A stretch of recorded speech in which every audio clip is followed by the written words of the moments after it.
So in today's video, I want to have a little look at this guy with you. His name is Toby, and we are going to look at his 11th to 18th thoracic vertebrae and his first lumbar vertebrae.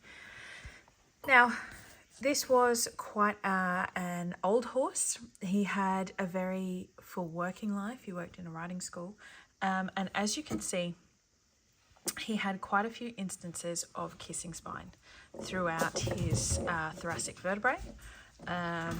Now, I've only picked these ones because these are the ones that happened to come out of his box. All of my skeletons are stored in boxes just to keep them all safe, and these are the ones that came out. So the impingement, the kissing spine, actually did occur further forward in his spine as well through the thoracic vertebrae.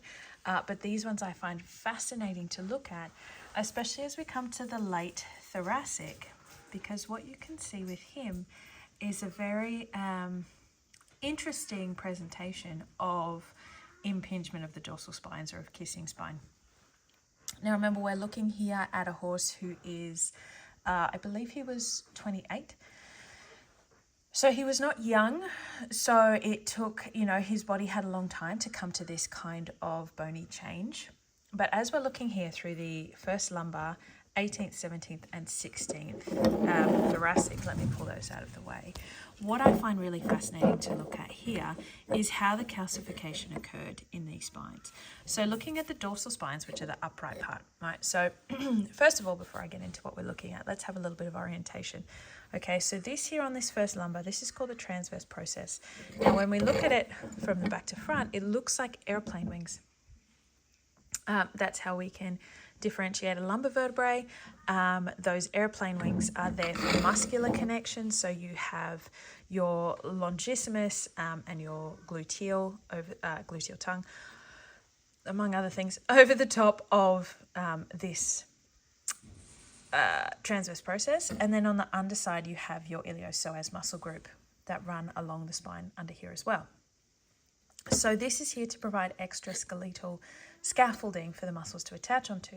It's important for us as riders because you don't want your saddle to be pressing down onto this transverse process. That's why we measure off the last rib. So these dorsal spines that you see here, that is the spine of the horse as you can feel it externally.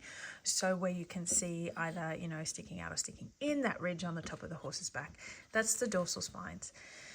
Now, the spinal cord of the horse, the actual spinal cord itself, runs down here. So it's quite deep within the back of the horse. Now, these dorsal spines, each vertebrae has one. They vary in shape and orientation and height. But here in the first lumbar and the late thoracic, they are quite short and they're quite wide. Now, what's really interesting about this horse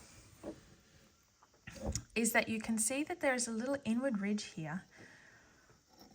And then on this one, same thing, little inward ridge there. On this 16th, you can see again a little inward ridge. Now, I believe that what we are looking at there is the actual margin of the true dorsal spine of this horse.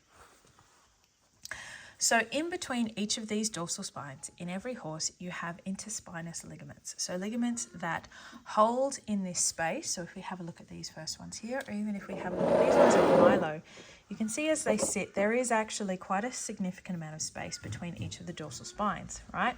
That's further forward in the vertebrae. If we have a look at these ones, these are more a similar position in the body as these. So we would probably be looking at 16, 17, 18 here, a different horse. Again, a bit of kissing spine up here, but what we can see is that there is significant space between the dorsal spines.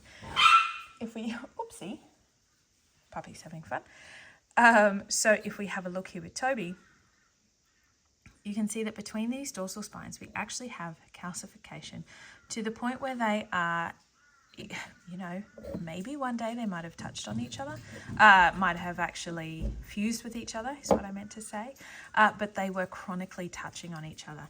And I wonder if that is because the interspinous ligament that is supposed to live in this space between the dorsal spines, if that has actually begun to calcify for this horse in order to create more stability. Ligament is there in the body to stabilize things. Ligament wants to be bone. So when the body requires more stabilization, sometimes that ligament calcifies, and that's when you end up with remodeling like this, or you'll end up with spurs, a bit like this. So I wonder if that's what's happened for our boy Toby here, which is a little bit of a different presentation of kissing spine in comparison to something like this, where we have a collapse and possibly weakening of those interspinous ligaments or of surrounding structures, so that the dorsal spines can touch on each other and then create remodeling in the dorsal spines. Now, if I move those out of the way, the other cool thing to note with Toby is that not only is it the dorsal spines that have remodeling and arthritic changes, but these guys in here, these articular facet joints, the articular surfaces, they have considerable remodeling as well. So let's have a look at what they actually are. We'll take this vertebrae, so we're looking in the front of it here. So you can see how there are these two scooped out flat surfaces here.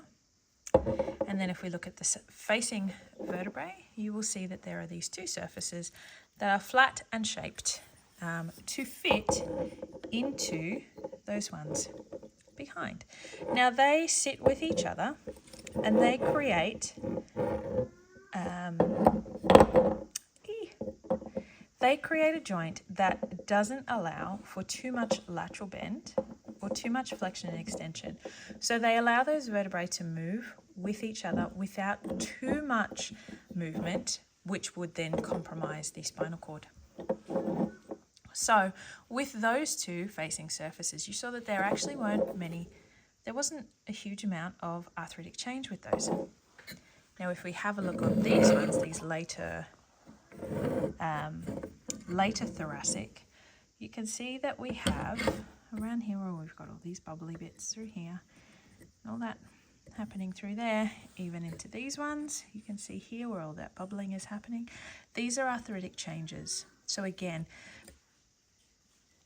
possibly because of, in conjunction with, we wouldn't know for sure what timeline per arthritic change, but his body decided that it needed a bit more stability through these articular surfaces as well on both sides. So you can see it better on this side, down through here, and again through here. All of this, it looks almost like coral, all arthritic change. So let me show you at the back of this first lumbar, you can see the arthritic change through there as well. All of these lumpy, bumpy bits through here and on this side. Now, what's fascinating about this in Rocky's body is that the arthritic changes through those articular joints has actually caused not fusion, because I have movement between each of the vertebrae. However, I cannot separate them. These three are stuck together because of those arthritic changes that catch on themselves and hold those vertebrae in place. So to a certain extent, the body has done what it required, in that it created stability so that these three vertebrae cannot move apart from each other. Now, if we look at these two, I can very easily pick up one separate from the other. Yes, we don't have soft tissue structures that are holding any of it together.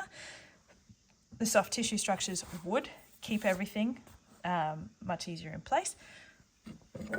However, with this one here, we have arthritic change enough that these vertebrae are stuck in place. Pretty fascinating, huh?